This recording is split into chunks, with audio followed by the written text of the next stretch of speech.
When Richard Dawkins stands before an audience and declares that everyone who believes in God is deluded, he is not offering a scientific argument. He is expressing a personal opinion coated with contempt, and that opinion rests on no demonstration, no logical proof, only on his own certainty that he is right. The irony is striking. The man who constantly asks believers to doubt their beliefs refuses to doubt his own atheism. He speaks of delusion in others, but never in himself. So let's take a moment to analyze his position calmly, logically, intelligently, and see whether what he says actually stands when examined without emotion or prejudice. It all begins when he compares faith to a child's imaginary friend. This is an extremely weak argument because it does not distinguish between childish belief and rational belief. It puts a 6-year-old child talking to a teddy bear in the same category as Newton, who believed the mathematical order of the universe pointed toward an intelligence. It puts in the same basket a physicist like Maxwell, a philosopher like Leibniz, a psychiatrist like Viktor Frankl, and a writer like Dostoevsky. That is not an argument. It is a shortcut. It is an insult. It is a rhetorical move that avoids the real discussion. Why does the universe exist? Why do the laws exist? Why does consciousness exist? None of these questions are childish. All of them go far beyond current science, and reducing them to a child's fantasy does not enlighten the mind. It shuts the door on reflection. Dawkins continues by asking, how can so many people be wrong? And he answers himself, very easily. Yes, humans can be wrong. This is true. But here again, he forgets something fundamental. If the majority can be wrong, the minority can be wrong too. Being in the minority does not grant one infallibility. Not believing does not mean holding the truth. Atheism is not immunity from error.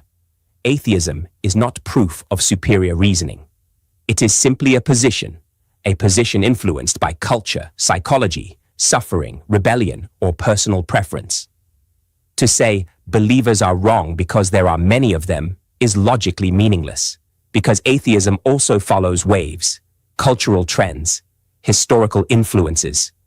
You are born a believer in some countries, but you are also born an atheist in others. There is no inherent rational superiority in that, only context. Then he advances another argument. There are many gods, therefore they are all invented. A deceptive reasoning. The existence of many theories does not prove that the object of those theories does not exist. There are many political theories. Politics exists. Many theories of love. Love exists. Many conceptions of morality. Morality exists. The diversity of answers reveals the complexity of the question, not its inexistence.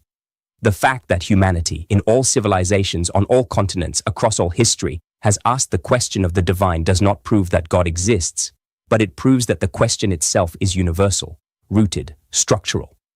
Humans did not begin believing because they were stupid. They believed because they had a consciousness capable of asking what lies beyond matter. Dawkins is not refuting God. He is refuting human caricatures of God. He then says religion is founded on fear. Sometimes, yes, but that proves nothing, because fear can create belief. But it can also create atheism. How many people stop believing after trauma?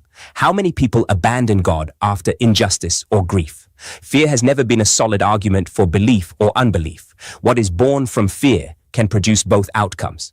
What he says explains nothing. What he says proves nothing. He takes a psychological phenomenon and tries to turn it into a universal law. That is a logical error. Next comes Dawkins' major claim. The Big Bang was simple. Therefore, God is unnecessary. But again, he mixes everything. Science explains the how, not the why. Science describes mechanisms, but never their origin. Who set the physical constants? Why do these laws exist? Why is the universe mathematically orderly? Why is the universe fine-tuned for life? Why is there something rather than nothing? These are questions that even Hawking, Penrose, and Krauss never solved. The theory does not replace the cause. Explanation does not replace origin. Saying God is unnecessary because some mechanisms are understood is confusing the engine with the engineer. Understanding how a car works does not prove it built itself. Dawkins admires exploding stars but draws a strange conclusion. Because there is destruction, there is no creator. As if a dynamic, violent, evolving world could not be intentional, as if complexity must necessarily be random. In reality, what we observe is a universe with laws, architecture, mathematical coherence so precise that even a tiny deviation in constants would have rendered the universe sterile. Dawkins sees matter, he sees energy, but he refuses to see the order, the structure, the deep logic behind it all. It is a partial vision, selecting only what fits his worldview. Then comes his favorite argument: evolution. Evolution proves God does not exist. No. Evolution proves a biological mechanism, that's all. Evolution explains how life changes, not how it begins. It does not explain DNA. It does not explain consciousness. It does not explain thought. It does not explain why chemistry produces intelligence. It does not explain why physics allows chemistry at all. Evolution only touches a fragment of reality, not its foundation. Darwin describing a process does not eliminate transcendence. One can believe in God without rejecting evolution, just as one can believe in architecture without rejecting gravity. Dawkins then says that faith is useless. But scientific studies show the opposite. Believers live longer, are more resilient, more optimistic, recover better from illness, handle stress better, and have stronger communities. Faith is not just emotional comfort. It is existential fuel. It gives direction, meaning, strength. The reason spirituality has survived every era is not ignorance.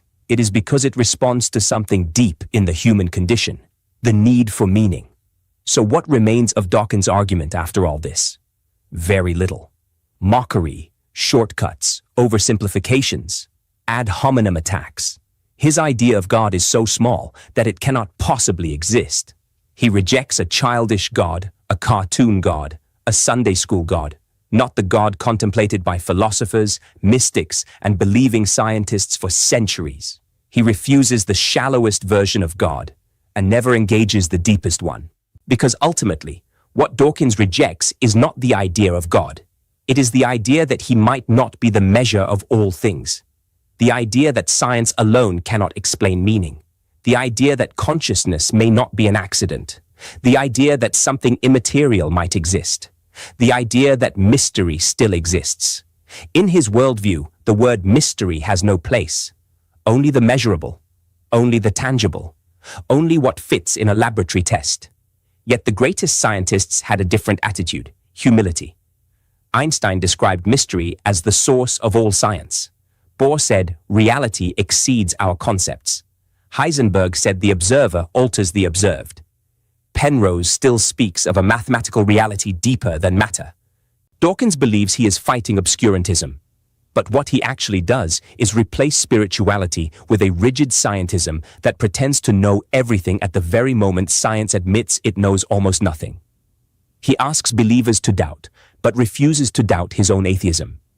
He asks believers to stay open, but closes the door to anything beyond matter. He asks for reason, while rejecting entire fields of philosophy, metaphysics, and logic. And in the end, his worldview is poorer than the one he attacks. More limited, more narrow, more sterile.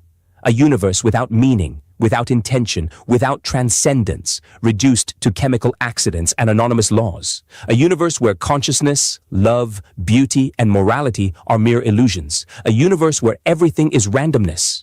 But human consciousness does not accept randomness as a final answer. It rises beyond it. It questions it. It penetrates it. Even when someone is not religious, they can feel that reality is deeper than Dawkins describes. Too structured, too rich, too improbable, too conscious, perhaps. What if God was not an old man in the sky? What if God was not a religion? What if God was not a dogma? What if God was what Dawkins refuses to consider? The source, the meaning, the consciousness, the foundation of being, the ultimate reality.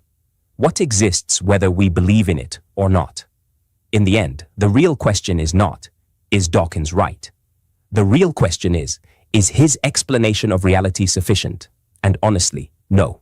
It leaves too many shadows, too many unanswered questions, too many mysteries dismissed with arrogance, too many dimensions of human experience ignored.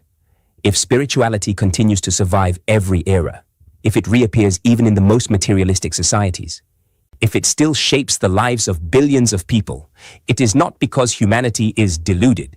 It is because humanity senses, deeply, that something exists that Dawkins has never been able to explain. Consciousness itself, existence itself, being itself.